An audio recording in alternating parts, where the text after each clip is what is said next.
नमस्ते दोस्तों। आज मैं मानव इतिहास की सबसे महत्वपूर्ण घटनाओं में से एक अपोलो 11 मिशन रश्मि के बारे में बात करूंगा। तैयार हो जाइए क्योंकि यह कहानी बहुत ही रोमांचक है। तो अपोलो 11 क्या था? शीत युद्ध के दौरान अमेरिका और सोवियत संघ अंतरिक्ष की दौड़ में कड़ी टक्कर दे रहे थे।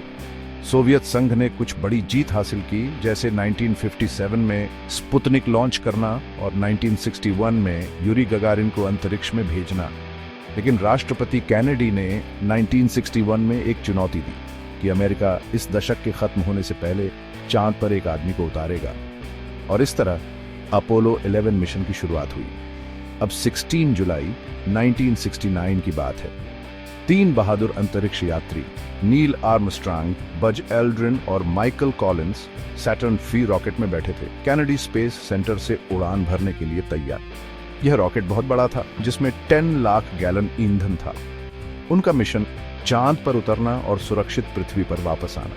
कुछ जटिल प्रक्रियाओं के बाद, जैसे ट्रांसलूनर इंजेक्शन और लूनर मॉड्यूल का अलग होना, आर्मस्ट्रांग और एल्ड्रिन ने चांद की सतह पर उतरना शुरू किया।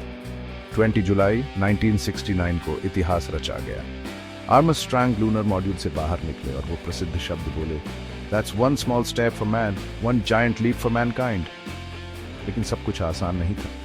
एक टूटा हुआ स्विच जो एल्ड्रिन ने गलती से छू दिया था, उनकी वापसी को खतरे में डाल सकता था। एक जुगाड़ के साथ उन्होंने एक पेन का इस्तेमाल करके स्विच को चालू किया और मिशन को बचाया।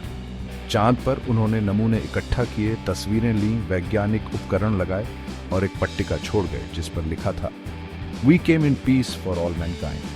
उनकी सुरक्षित वापसी का दुनिया भर में जश्न मनाया गया। वे प्रशांत महासागर में उतरे और उन्हें क्वारंटाइन किया गया ताकि यह सुनिश्चित हो सके कि वे कोई बाहरी कीटाणु न लाएं। अपोलो 11 सिर्फ एक तकनीकी जीत नहीं थी, यह विश्व इतिहास के एक तनावपूर्ण दौर में मनोबल बढ़ाने वाली एक बड़ी घटना थी। बेशक हर कोई खुश नहीं था। आलोचकों ने लागत पर सवाल उठाए, खासकर उस समय के सामाजिक और आर्थिक मुद्दों को देखते हुए, और फिर कुछ लोगों ने कहा कि चांद पर उतरना नकली था। लेकिन सबूतों ने, जैसे झंडे की गति और तस्वीरों में तारों की कमी, ने इन अफवाहों को खारिज कर दिया। झंडा अपने डिजाइन और अंतरिक्ष यात्रियों के कार्यों के कारण हिला, और कैमरा एक्सपोजर सेटिंग्स के कारण तारे दिखाई नहीं दे रहे थे। अपोलो 11 का प्रभाव 1969 में खत्म नहीं हुआ।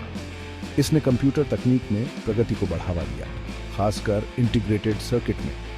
आज नासा के आर्टेमिस प्रोग्राम के साथ चंद्र अन्वेषण में नए सिरे से रुचि है, जिसका उद्देश्य पहली महिला और रंग के पहले व्यक्ति को चांद पर उतारना है।